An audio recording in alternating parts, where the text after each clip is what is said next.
I always wanted to go on work on the railway, on the footplate, but my father was against it.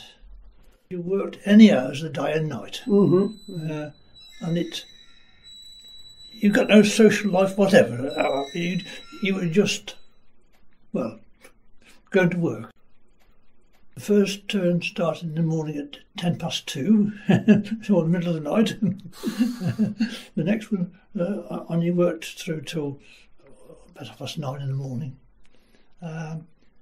And you were relieved because the engine was out there for 24 hours a day working. So we used to book on the Leamington Loco shed, which was a mile away, you might say, from the yard.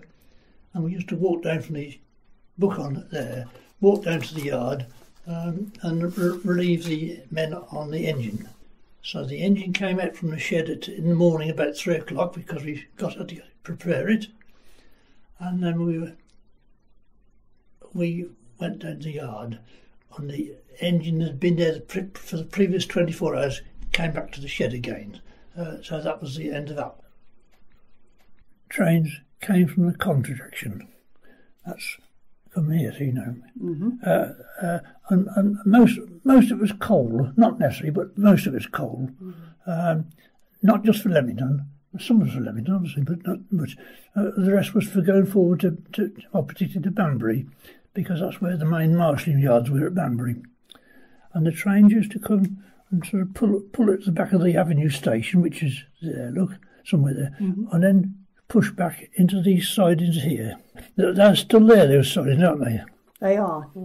Those long sidings are still there. There's always something to be doing there. It was quite a busy yard, that's what I can say. That was at the start. And then I worked all over the main line afterwards. I mean, but these were the bottom grades.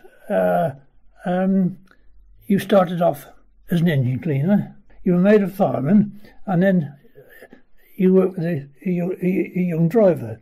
This was, I suppose you might say, it's where you gained experience. Passenger work wasn't too bad because you knew what you were exactly going to do. But on goods trains, you didn't know what you were going to do. It was all steam when I was on the footplate, but then diesels began to start getting in a bit,